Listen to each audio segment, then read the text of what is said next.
A car so small, it practically looks like it could fit in your pocket, yet it has the engine of an angry wasp on steroids.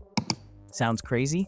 Well, you're about to meet the Saab Sonet, the little Swedish sports car that made a lot of noise in the automotive world. Literally. Stick around because this car isn't just rare, it's a total game changer. Ready? Let's dive in. Okay, before we get into this engine madness, I need to know, what's your dream tiny sports car? Something like the MG Midget, or are you into quirky offbeat cars like this Saab Sonet? Drop your answers in the comments. I want to hear what makes your engine purr. Alright, let's set the stage. Picture the mid-1960s. British roadsters like the MGB and Triumph Spitfire are dominating the sports car scene, and suddenly, out of nowhere, a tiny, audacious little beast from Sweden shows up, ready to challenge everything. No, it's not a Volvo. That would be too obvious. We're talking about the Saab Sonet. Now, if you've never heard of the Saab Sonet before, don't worry, you're not alone. Saab, the quirky car maker known for its boxy sedans, isn't exactly a household name in the sports car world, at least not anymore. But back in the day, Saab had the guts to do something wildly different. While the world was obsessed with muscle cars and British roadsters, they went full throttle in the opposite direction. Here's where it gets interesting. In the late 50s, a group of passionate engineers at Saab decided, hey, why not build our own sports car? So they put together a lightweight, super affordable, and most importantly, totally insane vehicle. And what did they use for inspiration? Airplanes. Yes, you heard that right. This car's body was made from aircraft-grade aluminum. Talk about flying under the radar. Literally. They called it the Saab Sonet. But get this, the first prototype weighed in at just 1,200 pounds. 1,200 pounds. That's like driving a go-kart with a jet engine. Well, sort of. The body was made of fiberglass, keeping it light and nimble, and the drivetrain came from the Saab 93, which, you guessed it, was front-wheel drive. Now here's the real kicker. The engine wasn't your usual purring inline-4. Oh no.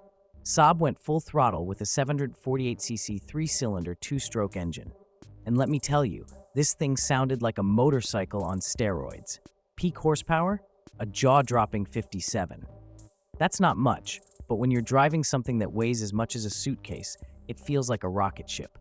Imagine this. You're behind the wheel of this tiny, angry little thing, revving the engine, and it sounds like you're driving a lawnmower, but in the best way possible. The Sonet I was a true rebel. It was quirky, light, and loved to show off. But despite its charm, only 6 of these ever made it to the streets. Sad, right? But don't fret, the Saab Sonet story isn't over. Oh no, it's just getting started. Now, hold on to your seat because by 1966, Saab dropped a major upgrade. The Sonet II was here, and it was sleeker, faster, and definitely ready for the big leagues. But what's this? The engine was upgraded too. And wait, what happens when a quirky Swedish car meets an American muscle market? Stick around, you'll be shocked at what happens next. Let's talk about the 1966 Sonet II. Out went the classic roadster look, and in came a fastback design that looked like it could cut through the air faster than the car could go. With its huge rear glass window, which by the way, totally screamed Plymouth Barracuda vibes, the Sonet II was a sight to behold. But the real magic? The handling. This car had the suspension of a sports car with independent suspension on both ends, which made it a blast to toss around corners. And that engine? Oh yeah. Instead of the quirky two-stroke, they slapped in a 841cc three-cylinder two-stroke that cranked out an impressive 60 horsepower. Still not a rocket ship, but with the Sonet weighing just 1,500 pounds, this little monster could hit 100 miles per hour, but only if you had patience.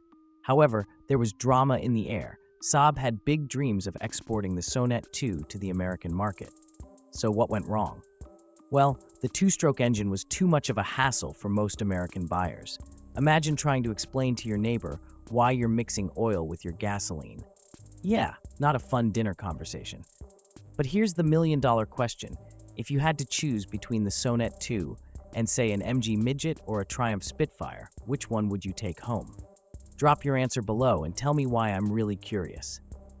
So Saab made a smart move. They swapped in a 1.5-liter V4 Ford engine. Not only did this make the car more reliable, but it also gave it a little more muscle, up to 65 horsepower. Now you might think, is that enough to make this car a serious competitor? Not exactly. The Sonet was still outclassed by some of the big names in sports cars, but here's the kicker, it didn't matter. The Sonet wasn't about being the best. It was about having the most fun on the road. You could drive it at full throttle without breaking the law. It was the perfect car for thrill seekers who loved to hear the engine scream. So what do you think? Is the Saab Sonet a hidden gem, or was it just a quirky footnote in automotive history? If you're feeling inspired by this wild little Swedish roadster, smash that like button and don't forget to subscribe for more fun dives into car history. Drop a comment, would you take a Sonet over a British roadster? Or do you think Saab was just way too ahead of its time? Let's keep the conversation going in the comments below, or else I'll assume you're a robot pretending to be a car enthusiast. And no one wants that, right? Alright, car fans, that's all for today. Thanks for hanging out with me. Until next time, keep your engines revved, your seatbelts on, and as always, drive something that makes you smile. Catch you later.